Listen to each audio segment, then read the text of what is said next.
নমস্কার বন্ধুরা, আমি প্রতিমা কুকিং উইথ প্রতিমা চ্যানেলে তোমাদের সবাইকে আবারও একবার আন্তরিকভাবে সুস্বাগতম। আশা করি তোমরা সবাই ভালো আছো, সুস্থ আছো। আমিও তোমাদের মতো ভালো বন্ধু পেয়ে বেশ ভালো আছি। আজকে আমি তোমাদেরকে সুজির জল রুটির রেসিপি শেয়ার করব।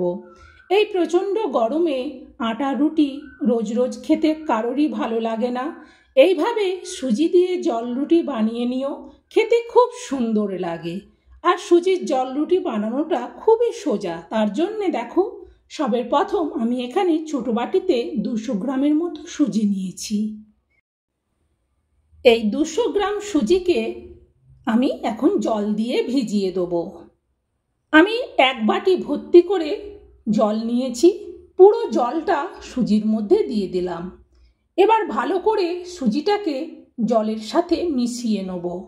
এভাবে চামচ দিয়ে সুন্দর করে মিশিয়ে এটাকে আমি রেখে দেবো প্রায় 5-6 মিনিটের জন্যে একটা ঢাকনা দিয়ে। প্রায় 6 মিনিট বাদে ঢাকনাটা খুলে দেখছি পুরো জলটা টেনে গেছে আর সুজিটা সুন্দরভাবে ভিজে একেবারে নরম হয়ে গেছে। এই জন্য 200 গ্রাম সুজিতে ছোটো বাটির 1 বাটি জল দিলেই হবে, ওর থেকে আর বেশি বা কম দিলে হয় না। এরপর আমি এটাকে এই মিক্সার জারের বাটিটার মধ্যে ভরে দিচ্ছি সুজিটাকে। তারপর আমি এতে অল্প একটুখানি জল দেব। তারপর এটাকে পেস্ট করে নিয়ে পেস্ট করে নিয়ে চলে এসেছি। সুন্দর একটা পাতলা মিশ্রণ হয়েছে।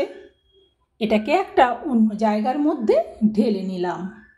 পুরোটা পরিষ্কার করে বের করে নেব।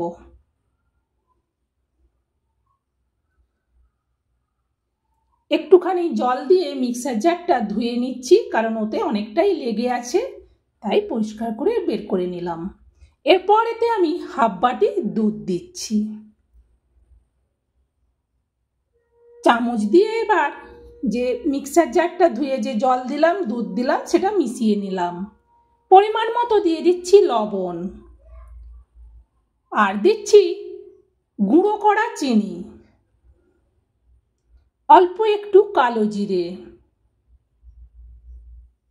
অল্প একটু বেকিং সোডা। এবার এটাকে ভালো করে অনেকক্ষণ ধরে, প্রায় 5-7 মিনিট ধরে এটাকে এভাবে চামচ দিয়ে আমি ফেটাতে থাকবো। চিনিটা এমনভাবে দিলাম, ওটা কিন্তু মিষ্টি হবে না, তবে স্বাদটাকে ব্যালেন্স করবে। লবণ চিনিটা ঠিক পরিমাণে এইভাবে দিলে যে কোনো জিনিসের স্বাদটা ব্যালেন্স হয়। এইভাবে এটাকে কিন্তু অনেকক্ষণ ধরে আমি ফেটাবো, যতক্ষণ না সুন্দর একটা বেটার তৈরি হয়। এটা এবার রেডি। তারপর আমি দেখো কড়া বসিয়ে দিয়ে কড়াতে দিয়ে দিচ্ছি অল্প একটুখানি বাটার। এই বাটারটা প্রথম একবার দিলেই হবে। এরপর আমি এতে দিয়ে দিচ্ছি চামচে করে 2 চামচ সুজির ব্যাটারটা দেওয়ার পর আমি এবার কড়াটাকে ধরে ঠিক সরু চাগলি বানানে যেইভাবে ঘোরাই সেইভাবে ঘুরিয়ে এটাকে পাতলা করে, যতটা সম্ভব পাতলা করে নেব। দেখো সুন্দরভাবে এটা পাতলা হয়েছে, আর জালি জালিও কিন্তু হচ্ছে। এক সাইড হয়ে গেছে, এবার এটা আস্তে করে উল্টে দেবো। এই প্রথম একটাই আমি বাটার দিয়ে করব, তারপরেরগুলো যতগুলো হবে সব কিন্তু এমনিই করব। তোমরা বাটারের পরিবর্তে একটু ঘিও দিতে পারো। এটা তুলে নিলাম। এবার দেখো আর কিন্তু একটুও তেল বা বাটার কোনো কিছুই দেব না। এবার শুধু এরকম চামচে করে 2 চামচ করে দেব। আবারও এটা সেই সরু চাকলির মতো করে ঘুরিয়ে নেব।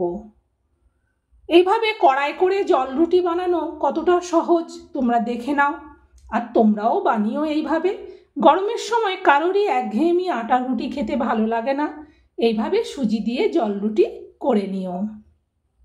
আর যে সমস্ত বন্ধুরা এতক্ষণ আমার এই রেসিপিটা দেখলে, তোমরা আমার এই চ্যানেলটাকে সাপোর্ট করে আমার পাশে থেকো।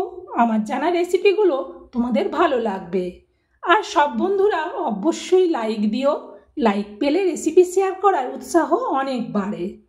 দেখো সবগুলো আমার বানানো হয়ে গেছে। রুটিগুলো যেমন পাতলা তেমন টেস্টি হয়।